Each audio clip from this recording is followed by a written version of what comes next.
Look at the picture. See the skull.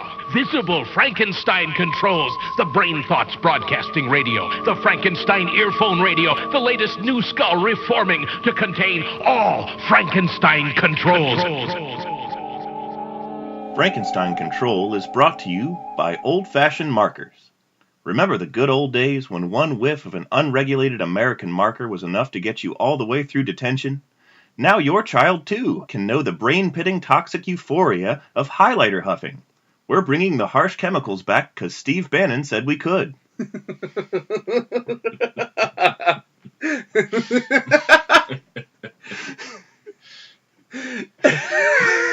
I'm like, I don't even know how to follow that up. Like, I'm just sort of just like lost in the sauce right now. I'm like, how the fuck do I follow that up? What can I say? You failed us. I'm sorry, everyone. Shut it down. Yeah, shut it all down. Take it down, kids. I have children running the studio, by the way. Yeah. They run around in the rafters and they load down self-diminishing jokes via pulley system. And all the power in this house is provided by a circle of children pushing a giant wheel around endlessly. Occasionally you got to go down there and whip them with an extension cord, but it's a pretty efficient system. I told you to use a bag full of oranges because it doesn't leave bruises. We don't let them out. Who's going to see the bruises? That's very true. Shit, how come I keep letting these kids out? That's stupid. I mean, they only last about, we got to replace them like every other month, so... But we do have a really good system. They eat each other, so we don't got to pay for feeding them. Sure. Well, they eat the dead ones, I mean. Yes, of course. And sometimes the live ones. And they get really hungry.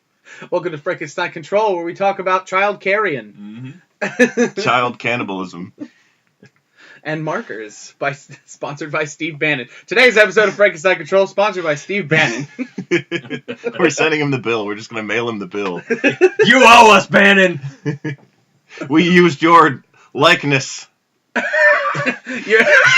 Your likeness in our audio show. We used your likeness. No, you have to pay us. That's how it works. We propped up a burlap sack with a wig on it in the corner.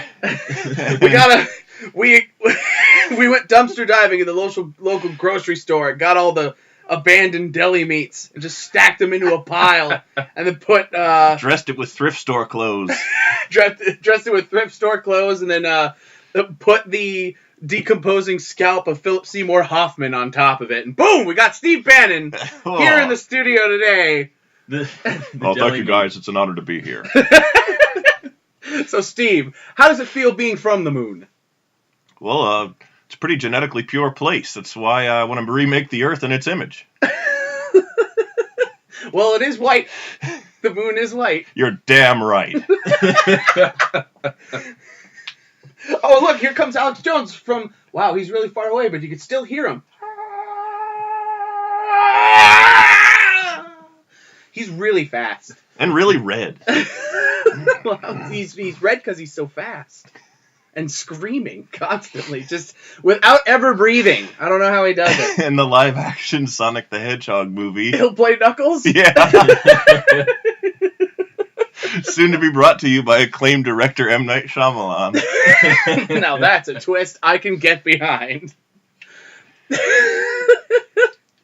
Hey, Adam. Uh-huh. Breath of the Wild came out. Did you play it? No. Me neither. How about you, B-Right? No. Oh, boy. Well, that's been our video game talk for the week, ladies and gentlemen. Frankenstein Control is sponsored by Breath of the Wild, the new mint that'll drive you crazy. Just take any Nintendo Switch game and sample it. Just put it in your mouth, and it's coated with Breath of the Wild brand mint / bittering agent.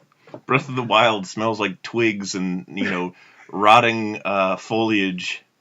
Loam. That's the word I was looking for. Loam. It just smells like bear. B.O. Ugh. BBO. Speaking of Bear B.O., welcome to Frankenstein Control. I'm Taylor Russell, the source of all Bear B.O. on the planet, really. That's To my left is Mr. Adam Ship. Hi, I'm Adam. Have you ever walked into the bathroom on a dark night and looked at your reflection and realized it doesn't quite look like you? That's because it was me. I wondered who that was. I'll say hi next time. Please don't. I'll get spooked and it'll just turn into a Bloody Mary situation. Oh, God. Well, that's great. I love a good Bloody Mary. Yeah, if you say my name 3 times into a mirror, then I'll show up and just be like, hey, give you a drink. And then murder you. Yeah. Oh. No, I'll just give you a drink, but then I'll always be in that mirror staring at you. So even when you're on the toilet or something, I'll just stick out and stare at you to make you uncomfortable. What you doing? I'm taking a shit, Mirror Adam. Good thing I can't smell, because I'm a mirror. Man, I envy you right now. So in front of me is Mr. Brian Paris. Hey, name's Brian. Everyone calls me B-Rye. I am a child's drawing of Tony Robbins brought profanely to life. Walk on the coals, Oprah. You can do it. You just gotta believe. I couldn't predict that quality. First of all, I couldn't predict that you would actually know who that was. Second of all, I wasn't prepared for that quality impression.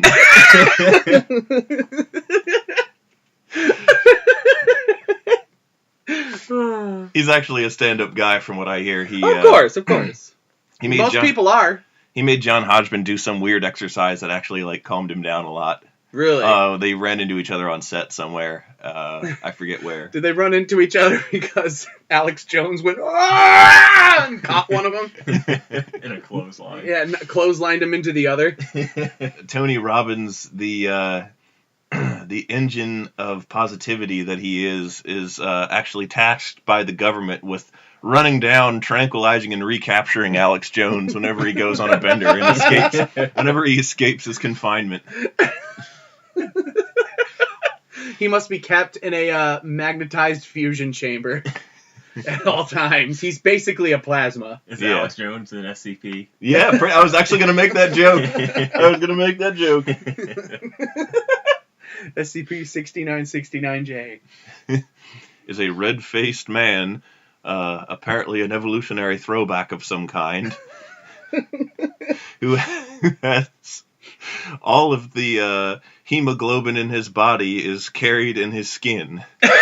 No. That means basically Inside Out. Oh, speaking of Inside Out, what were we talking about yesterday? You were talking about some sort of crazy horseman? Oh yeah, Doulahan.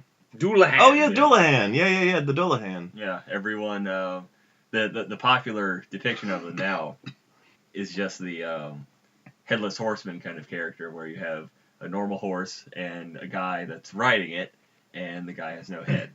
That's what they made that anime about. Oh yeah, Durarara or whatever. Wait, what? Yeah, she was a Doulahan, and she rode a motorcycle. And they were gonna call it Doulahan, but nobody knew how to pronounce it in Japan, so they're just like Dura. I wouldn't surprise me. Desu.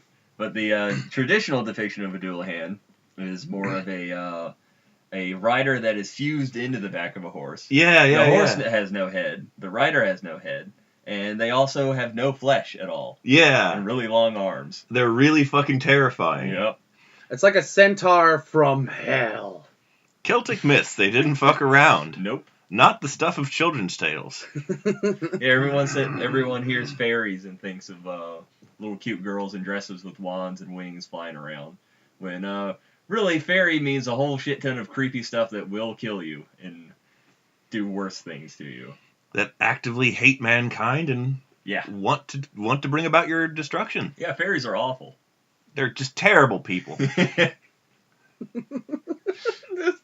Anyone tuned in now, they'd have a really bad idea of what we were talking about. They're terrible people. They're ruining this country. They're taking our jobs. They're blighting our potatoes. They're making our oxen sick. They're taking our fair maidens and transforming them into toads.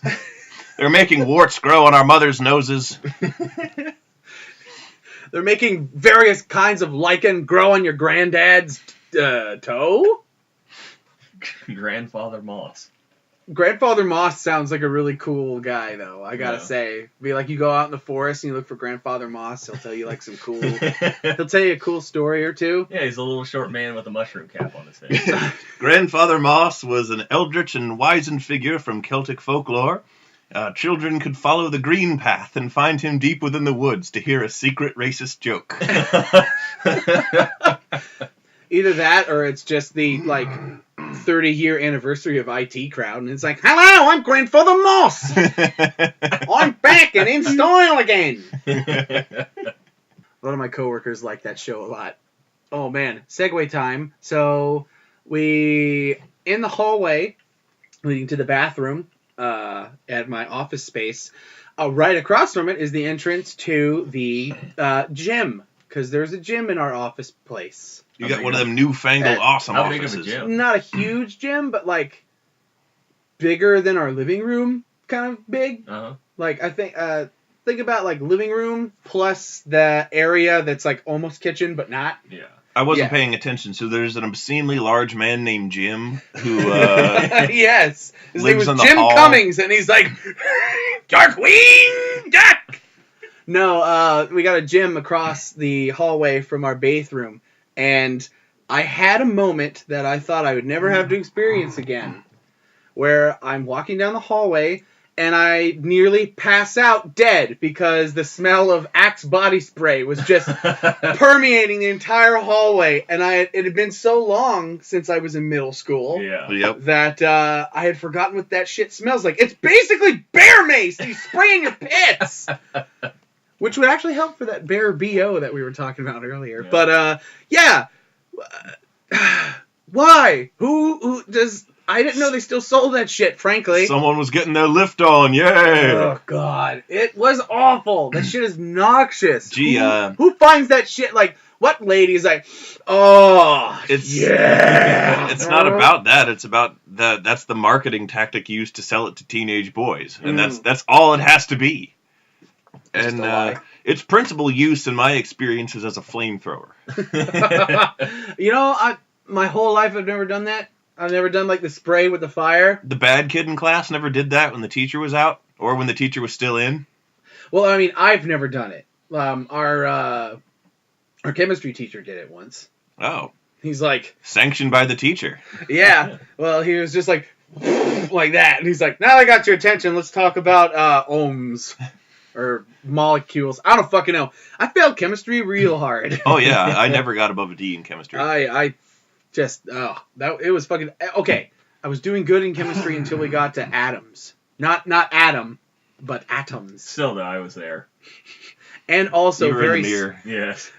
You were in the mirror. Whispering, just distracting things to you. You're trying to take a test, and I'm just listing off breakfast items and like just like, okay, so the seventh orbital. Okay, the seventh orbital of the hydrogen atom. Waffles and syrup. Egg McMuffin. Corned beef hash. Got delicious breakfast foods. Yeah, I'm just reading the McDonald's menu to you. Coincidentally, that's when you started gaining a lot of weight as well. Impossible. I've been gaining weight since the day I was born.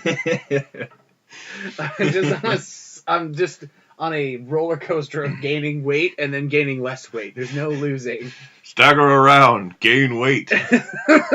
What? It's Mystery Science Theater reference. It's like Mystery Science Theater, dropping that for a sec.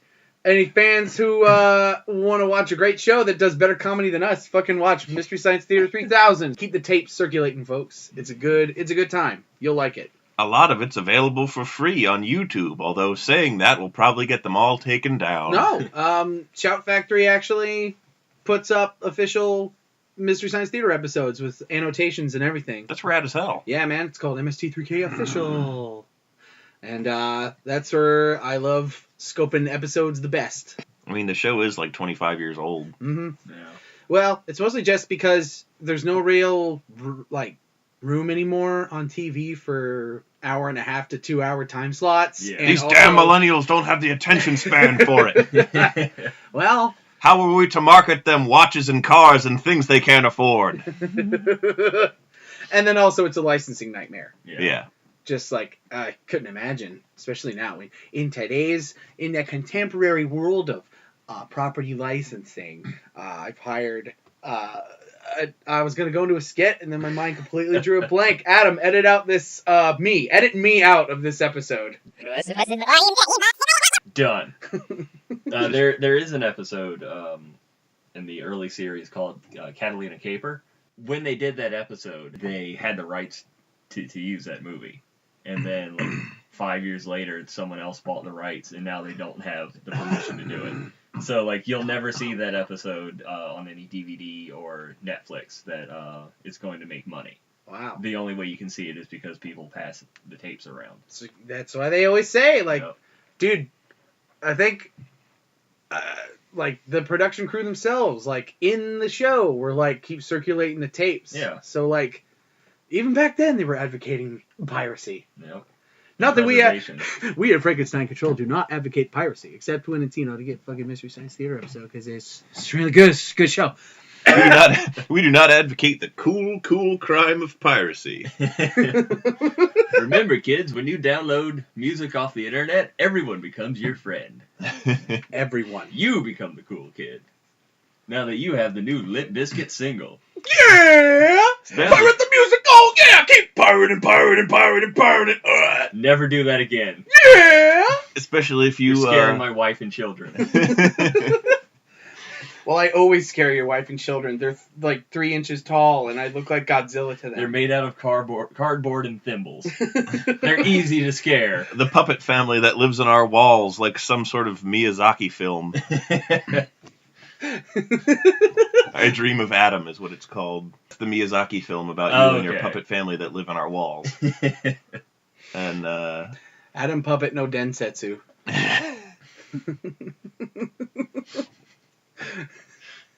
I'm everyone's favorite anime.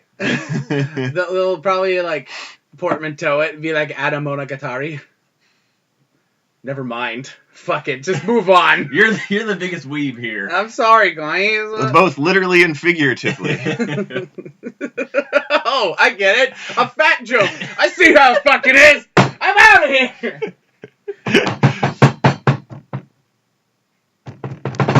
I forgot my birthday cake and my bacon waffle and my giant souffle and my peanut butter parfait and my bucket of chicken. And yes, I've been there. Hey, don't patronize me.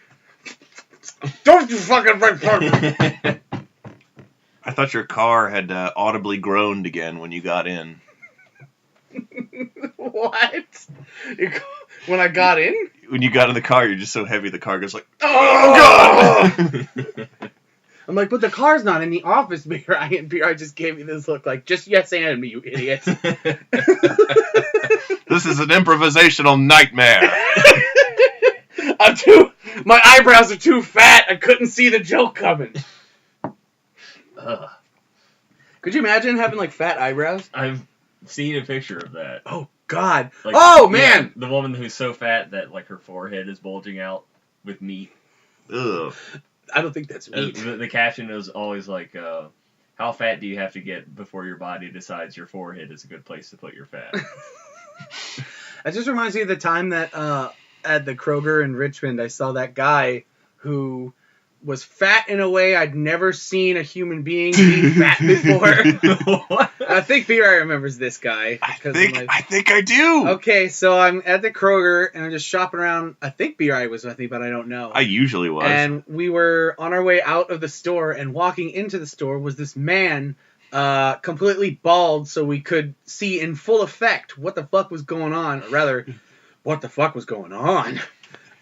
Basically, this man, very, he's a chubby dude, obviously, big guy, big feller. That's not abnormal. What was abnormal is that his face was surrounded on all sides, top, middle, and jowl, surrounded by what appeared to be a lion's mane of fat and flesh. Is the only way I could describe it, and it looked like a man sticking his head through a bundt cake. Is the only way I can describe it. It was the strangest. I've never seen anything like that. Maybe he had a medical disorder and I'm a terrible person, but also maybe he was just really weird fat. Remember the time we saw an honest-to-God pimp there? Oh, dude, yes! Oh, how did that go? What did he do? He was just a well-dressed guy, and, he had, white gaiters and just, a pinstripe suit and, a fuzzy pink bowler hat. And I was like, I'm pretty sure that guy's a pimp. I'm not an expert on these things. I haven't seen a lot of pimps in my day.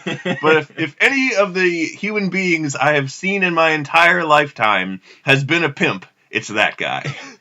Maybe he was just heading to the player haters ball. You need to finish your degree for pimpology so you can identify pimps better. You need to get your PhD, your player-hated degree. Oh, man, what was I going to say about Richmond, Kroger? No. Oh, eyebrows. Like, everyone used to give me shit about my eyebrow hurting. Like, that's, like, apparently my catchphrase, despite the last time I uttered it being when I was, like, 11. That time was enough, apparently, to make it legend within our group that whenever you want to, like, do a quick reference to B-Ride, just say, my eyebrow hurts. It's because I used to get this serious, real thing that was, like, an irritated hair follicle. It felt like I had, like, a hot line going through my eyebrow. And it would just hurt for about 5 minutes and then go away. And in kid time, that's like an eternity. Yeah. And it would happen a lot if I had, like, been sweating, like, running around the yard, had gone to the pool and therefore had sunscreen smeared all over my face. And it would just sting real bad. And I'd be like, what the fuck? And, why is my eyebrow hurt? Whose eyebrow hurts? There's nothing there to hurt. It's your eyebrow. But it hurt. And no one believes me. They're like, and no one believes me! To this day, I remain unvindicated. I imagine you just standing in the ashes of a destroyed world. Like, everything has been destroyed. The nukes have gone off. And there's just corpses and ashes and destroyed buildings everywhere, and you're just wandering in the streets. Why didn't anyone believe me? My eyebrow hurt. This all could have been prevented if you only believed me. My eyebrows themselves having long fallen out due to acute onset radiation poisoning. Luckily, you're ghoulified, so that works out for you at least. I got no eyebrows, smooth skin. Why? This could have been prevented. Why? Why, brow? Oh my god. Yeah, that's the name of the story, the short story by Harlan Ellison. Harlan Ellison. Oh, there's a timely reference. Is he still alive? I don't know. Because I had heard a few years ago he had, like, made preparations to die, basically. Whoa. Was like putting all of this stuff away to be destroyed or archived. Whoa. And, like, cutting himself off from the public. He's just cutting himself up with a chainsaw. Yeah. Won't need my arm when I'm dead. Why won't I die? This needs to happen now. Let's just split the difference and say he's languishing in a Cuban prison. Okay. I think that's what he would have wanted.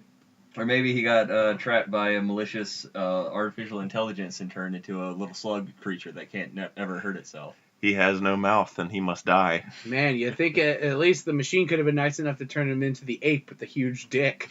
God, For anybody who doesn't know, Harlan Ellison is this short story science fiction writer from the 60s, 70s. Like, that was like the height of his popularity. Yeah. And he wrote a lot of cool stories, like I Have No Mouth and I Must Scream, and he wrote like some episodes for The Twilight Zone and a bunch of other short stories. The Outer Limits. The Outer Limits. That makes a lot of sense. He didn't write Terminator, but the story that it was based off of was so close to it that he was able to sue and get royalties from Terminator. Damn. Included the lines, and then Arnold Schwarzenegger walked up and shot them with a sawed-off shotgun. And the evil bot that killed people was referred to as Arnold Schwarzenegger in his original story. It's a stage name. I just love the Harlan Ellison character so much. I had to make it my own. My real name is Liam Neeson. I read that originally O.J. Simpson was going to play the Terminator. Oh. And he really terminated Well, yeah, Oh! he got rejected because the directors didn't think the public would be able to see him as a heartless killer. Well, they kept in the part where the Terminator has just killed a bunch of people and is fleeing in a white Bronco. Flying down the highway. Throwing out a box of gloves that are too small. Like, you know how in the like the old films when the bank robber has robbed a bank and they're driving by and there's money flying out of the back of the car. It's just small gloves. And then the ink pack explodes on his gloves and fills the car like in Raising Arizona. Was that Raising Arizona? Yes. Okay. Like it was? Yeah, I mean, you are our Nicolas Cage go-to guy. Yeah. Because you marathoned it for some masochistic reason. It was because of the Nick Cage song from Homestuck. Oh, yes. Someone made a list of all the movies that are used in that song, so I watched almost all of them. To your detriment? Partially. I'm a vampire! Yeah, I hate that movie. Everyone hates that movie. Vampire's Kiss is the worst movie I've ever seen. But the most accurate depiction of vampires in cinematic history. Yeah, they always walk up to mirrors, touch them, and then recoil back and hiss. I mean, Vlad Tepes was known to do that for hours on end at his eldritch crumbling castle. He also ran around Romanian villages in the dead of night screaming, "I'm a vampire!" I am a vampire, blah! He was also a lawyer, or whatever the hell he is. I don't think he was actually a lawyer. I think he worked in like a law office or something. Well, I have seen, like, ancient woodcuts of Vlad Tepes hiding under a couch and stuff. Okay, dumb guy in the room. I assume Vlad Tepes is the guy who was Count Dracula. Vlad the Impaler. Oh.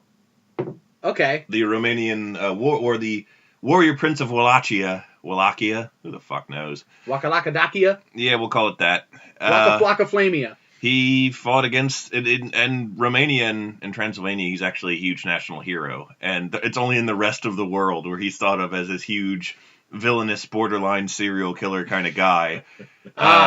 Like Ronald Reagan. Yeah, exactly. That's a very apt comparison, Taylor. That is very... This episode of Frankenstein Control brought to you by the Republican Party. And just like Ronald Reagan... he liked to eat dinner amidst a veritable forest of just impaled Turkish people. Wow. I mean, honestly, though, who doesn't? Am I right? Yep. I mean, I've been to... Oh, wait! Turkish people? I thought you meant just turkeys! Turkey people. Yeah, oh, well, that's okay. Horrible half-mutated turkey men. You gotta do I something thought you were with just them. talking about Thanksgiving. Well, the meal that Vlad would eat, surrounded by, impaled people and dead children and all that, dripping blood and rotting, somehow that became a tradition, and over the years it boiled down into our modern Thanksgiving feast that we have today. Vlad would just be sitting there amidst the rotting and fly-blown corpses of his foes, just watching the big game and riding that tryptophan high all the way to Naptown. That makes a lot of sense now, because when I always went to my family's, extended families for Thanksgiving, they always had an orphan's heart nailed to the wall above where everyone was eating. And I was always curious about it, but afraid to ask because it was an orphan's heart nailed to a wall, and you don't bring that kind of thing up. How do you know it was an orphan's heart? It was labeled. Underneath the heart, it's scrawled in, I assume the orphan heart's blood, is just Orphan Heart. Well, that heart is spelled H-A-R-T, so you think, is that just misspelled heart, or is that Kevin Hart's kid or something? Orphan Heart sounds like the name of like an anime series. It does. Wow. Well, I mean, there's that British series, Orphan Black. Yeah, Orphan Black is weird. I haven't seen it. Is that the one where the girl was cloned and then the clones lived all their separate lives and then the clones had a family reunion? Where they ate dinner amidst a forest of impaled people? Yes. I don't know about that part, but it'd make a great Christmas special, though, because they don't have Thanksgiving in Britain. They got Big Ben's giving. They have Treason Day, where they remember. Yes. Treason Day. Dude, they should totally celebrate Treason Day. They walk around dressed like redcoats, and I don't know, that's just... There's the town drunk is dressed as George Washington, and they walk around and kick him. There you go. And then And then Queen Elizabeth comes out dressed as Christmas addicts. And they say, Queen, no! These are different times. You can't do that. And she's like, what day is it? She starts to respond, but the musket fire drowns her out. They're fake muskets, obviously. They're just blanks. Except for that one, and that's how the crow happened. Hey guys, I'm Brandon Lee, briefly back from the dead. Oh, he hits with a stray musket ball. Yeah. Oh! What are the odds that this happened in the country that doesn't have guns? I just proved Charlton Heston right by doing this. By dying this way. Again, Frankenstein Control is sponsored by the Independent Republican Party of Democratic Socialism, Marxists, Genevieve, That's John, a complicated dogma. John Boyega, Green Party.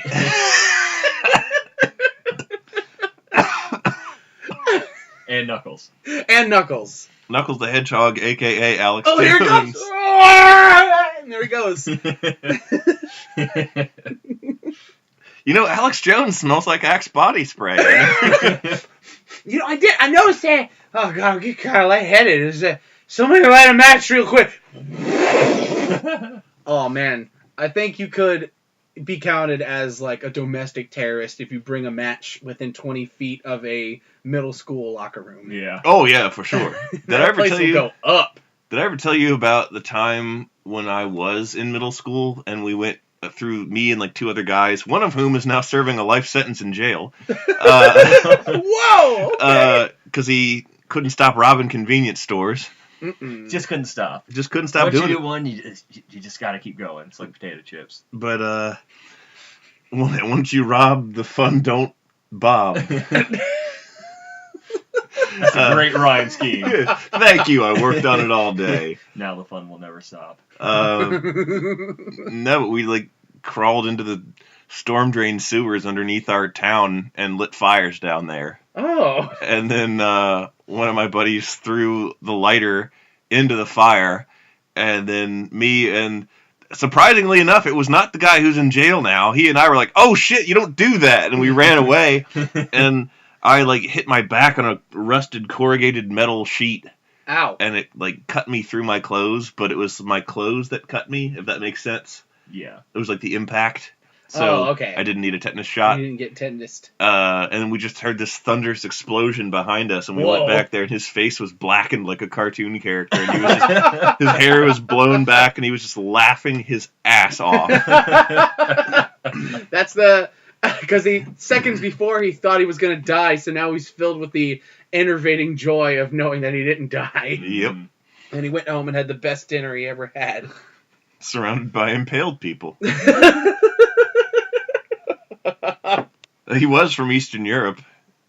Wait, the kid? Yeah, he was my good buddy growing up. I won't say his name because I think he's trying to do better now, but he's Neil something. Neil deGrasse Tyson, I think his name was. Well, you know. He went on to, make Cosmos with Seth MacFarlane and Seth MacFarlane? Yeah, he produced that show. What? Yeah. Yeah, you didn't know that? There's a controversy over it because, Family Guy's garbage and a lot of people don't want to, support the whole media mogul that is Seth MacFarlane. Mm-hmm. But, Cosmos is an intelligent show that's promoting good things. Seth MacFarlane is actually a really talented, really smart, really funny guy. He just kind of got locked into doing what everyone expects him to do, contractually, and just, he made Family Guy, and it's long surpassed what he ever wanted it to be. Yeah. And he can't, Fox isn't going to let him shoot down a multi-million-dollar racehorse, but, he's trying. Yep. Maddie, my cousin Travis's wife, she still watches Family Guy all the time because she's really bored. And just constantly. And so she sees even the modern episodes of Family Guy. And she's like, oh yeah, they're not even trying. They openly admit they're not trying. Yeah. On numerous occasions. We want to get this show canceled. Yeah. Straight to the camera. This is creative purgatory for us. God. That's a good term for it. Yeah. But you know what? Purgatory sure makes you a lot of money. So, I don't know. World's smallest fiddle over here. That is a small fiddle. Where'd you get that? I bought it from that man who was eating amongst all the heads. We keep coming back to that. I got it. Vlad Tepes? He wasn't known for his stringed instruments. Get your historical references right, Taylor. He's known for his strung up people, not his strung instruments. Exactly. Now, that's not to say he didn't occasionally use them to produce music of a fashion, but a tiny fashion. Mm-hmm. Tiny music. Well, I stole it from Adam's 3-inch tall thimble family. Yeah. They to try to keep us all afloat, they produce instruments, but they're thimble and cardboard, so they're garbage and don't do anything at all. So the fiddle is just like a piece of cardboard that's been cut out and has no strings or no acoustic qualities at all. And yet somehow makes beautiful music. No, it doesn't. Oh, then how was I doing it just now? Adam, I hope you go back in this episode and put like violin music as if I've been playing it this whole time. Oh, your little son Tiny Tim was playing on a little tiny miniature drum made of a toothpaste cap. Just like those weird street drummers we used to see in Richmond all the time. Ah, the street drummers. And the street sharks. There were lots of those in Richmond. They used to hop out of the water, scream slurs. What did they say? Jawsome? I know that was another word for whitey. The street sharks are officially added to like watch groups as a hate group. Oh, with the Insane Clown Posse, we got the street shark. Oh, man. The street sharks are a hate group. Episode title right there. Street sharks are a hate. No, we can't use Pepe in our thumbnail again. We're not going to use Pepe in the thumbnail. We'll do a street sharks version of it. Oh, we'll be such a popular podcast. What was the Topical. What was the same era of TV that produced Street Sharks also had one about cows that were cowboys? Yes! Oh my god, I remember that! Oh my god, what was that show called? Oh shit. I had one of them, and he dual wielded these bright lime green revolvers that shot sheriff stars. That was like their bullets. Yeah, but his was just like that's what the figure had. And he had these bright like lime green plastic revolvers, and I kept those around and played with those and used those for guns for my figures for like way long past the point where I'd lost him. And so like we lost him. The entire proof that show exists is my memory of those little plastic green revolvers. Actually, you know what, Veer? I think this is a good time to delve into the Life of Rye, another edition of that for I think you should tell the audience what you meant by your figures. Oh, yeah. Another Steven story. We used to have action figure wars, and it was rad as hell. And we had like armies, thousands strong, of action figures that we just fill our parents' basements with, and have full-blown just wars with them, imaginary wars, and the carnage was great. And ankle breaking. Wait, what? You know, there's a bunch of figures, quote-unquote, bodies laying around everywhere. You'd break your fucking ankle when you got up for another slice of pizza or went to the bathroom. He'd get up for the pizza, just like, ah! Or you'd step on one of the spears that we made out of, like, barbecue skewers. And those little cocktail swords. Yeah. That was a windfall, man. The day we found in the, like, party aisle at the grocery store, just like a little toothpick, like the way toothpicks are sold in those little plastic containers. Yeah. They just had a bunch of those cocktail like swords, and they were awesome. And we're like, done. And I have a pack of those. Yeah. Right here. We proceeded to. They were better than those though. Oh, listen to that. Those are slightly. Oh, that sounds real good on the hiccup. Like ours were more opaque and less translucent. Okay. What we would do, like we had the sabers themselves, and then we would cut the handle grip off, and then like cut a wedge shaped. Like cut of the tip off and make it into a katana. And any group with an officer that held a katana was sure to win because 1,000 times folded steel, Baka Gaijin. That rhymed in a weird way. Oh. Well, I wanted to bring up these action figure wars because I wanted to bring up Mr. Chickens. You were going to say Mr. Chickens, right? Yep. I was going to say Mr. Chickens. Mr. Chickens was frequently used as one of Steven's officers. We had certain figures, I guess, in our weird little minds.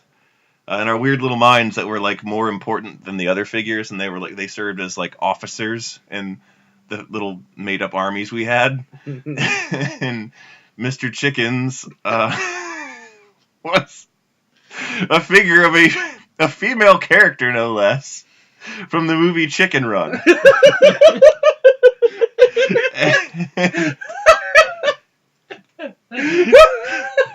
Yeah, he always gave him, his name was Mr. Chickens, and he always had, like, a super realistic, plastic MP5 submachine gun that we got from, like, a Matrix figure pack. And he was notoriously difficult to kill.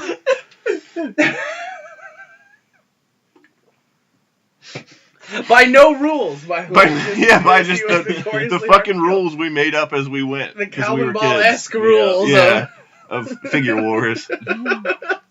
Just, I imagine a young you being like, God damn it, Mr. Chickens! Again!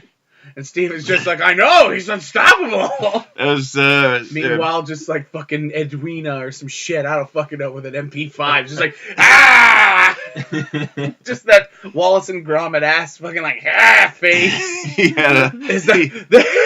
You like print out tiny little propaganda posters of Mr. Chicken's dumbass face. It's just like, this man is your enemy. Yeah. Wanted.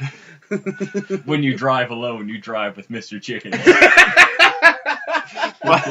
Buy war bonds. Help our boys beat Mr. Chicken. Buy chicken bonds where you work or bank. Yeah, they just have the old propaganda cartoon where Donald Duck wakes up in a land ruled by Mr. Chickens.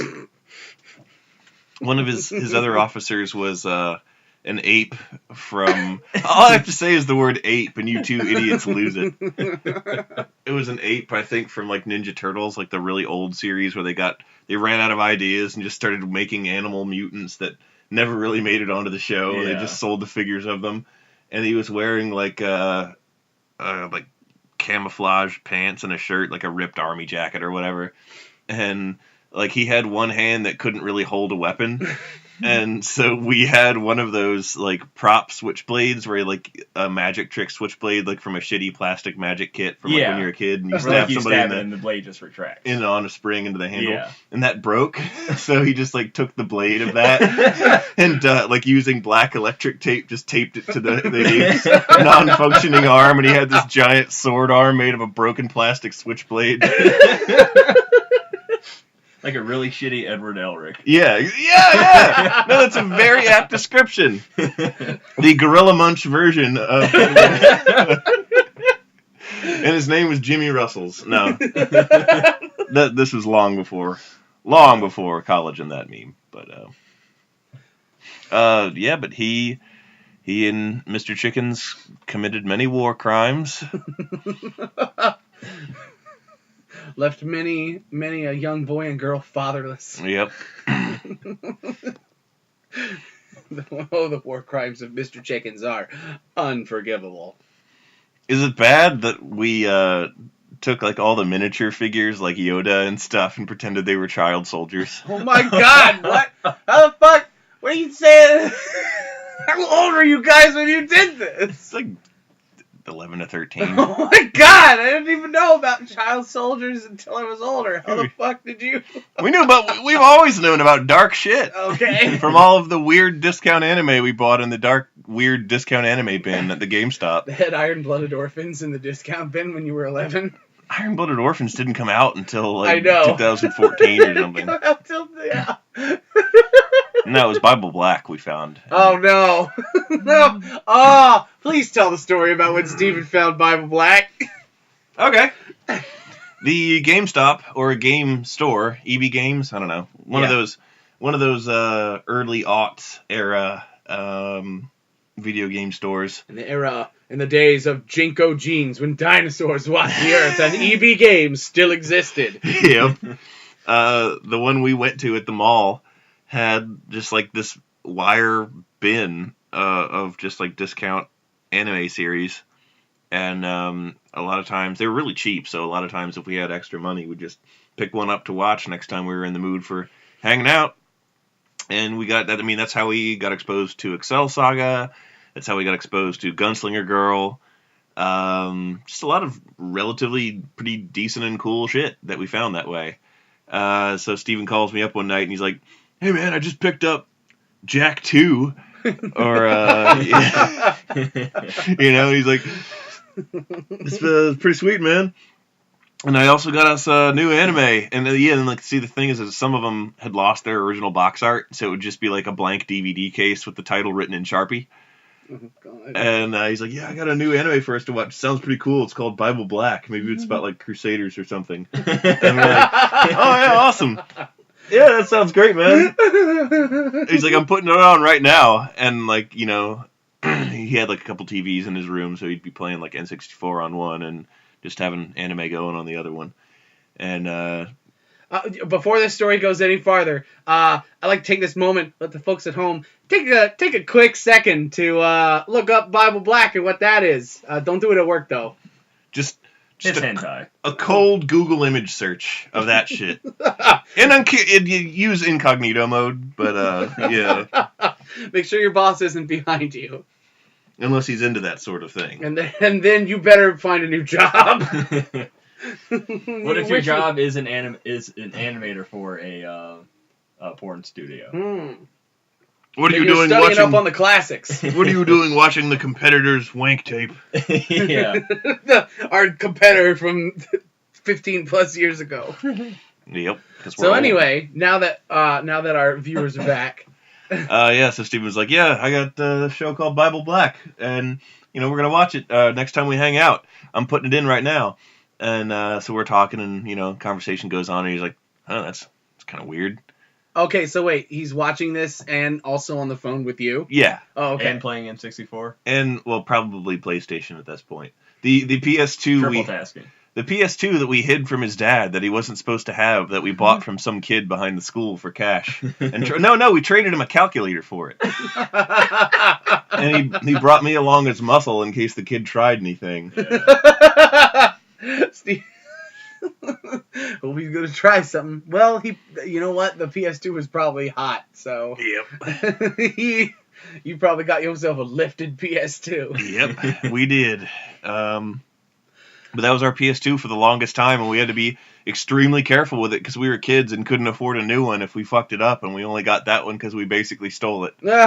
And you didn't steal it. You bought it fair and square. We traded it for a shitty calculator and however much cash Steven had in his wallet. We might have actually just traded it for the calculator.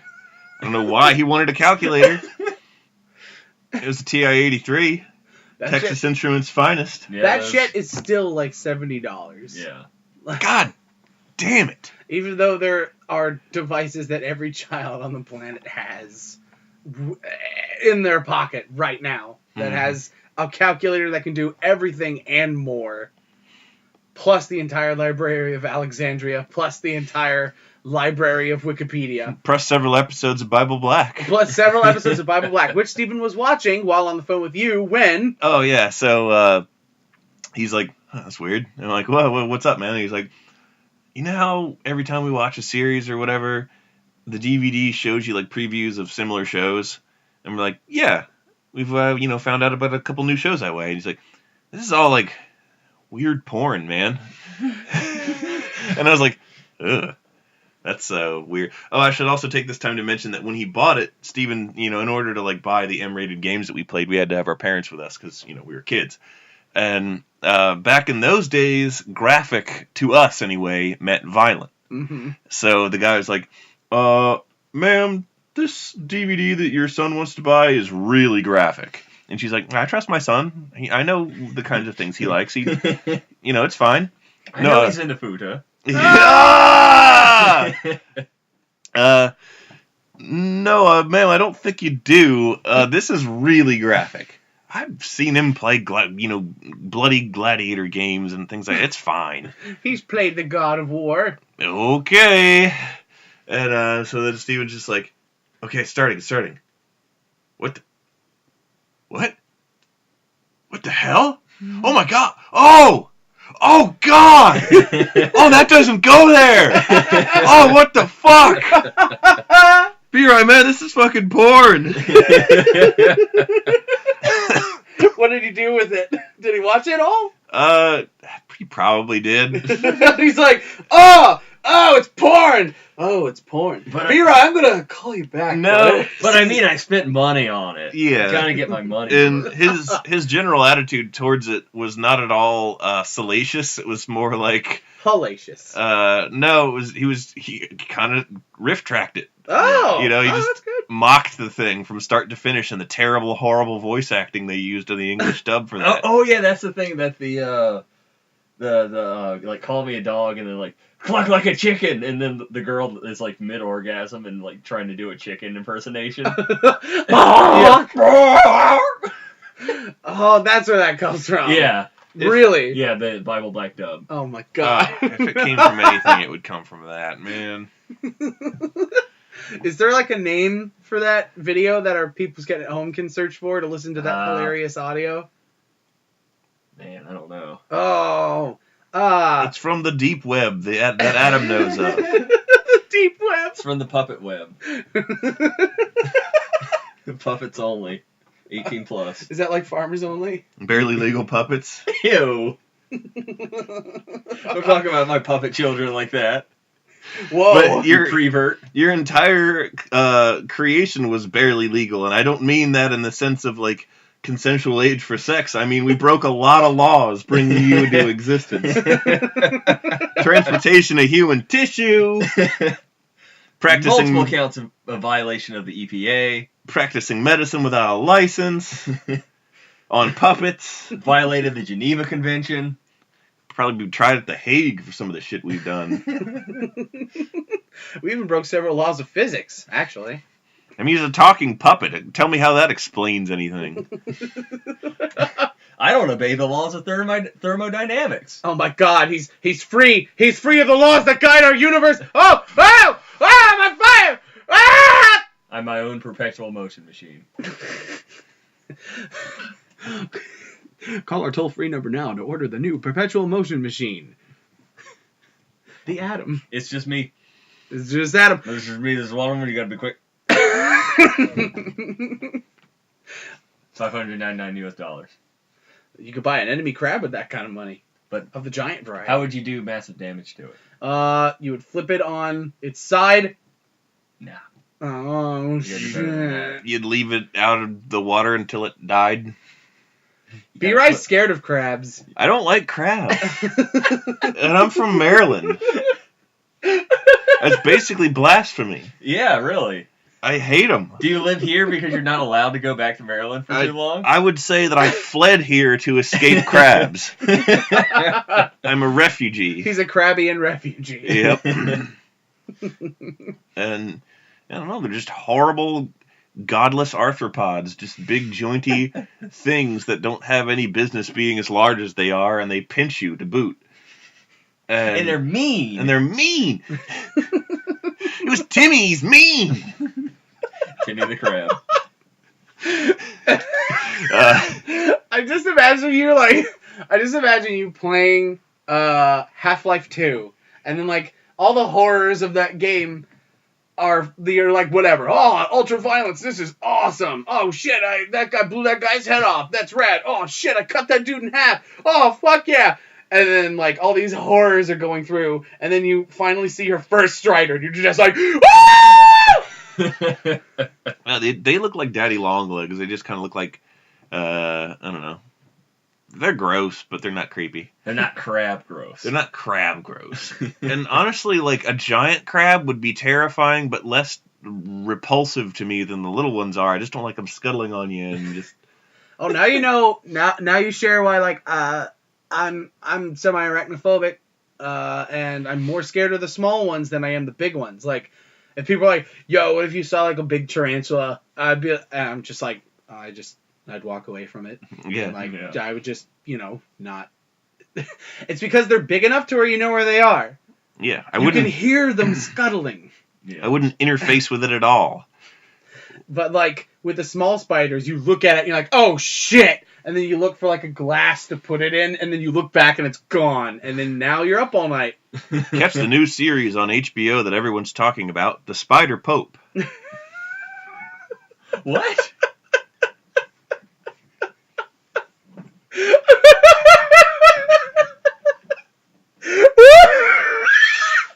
I got 8 legs and they all scuttle for Jesus. I'm the Spider Pope. Oh my god.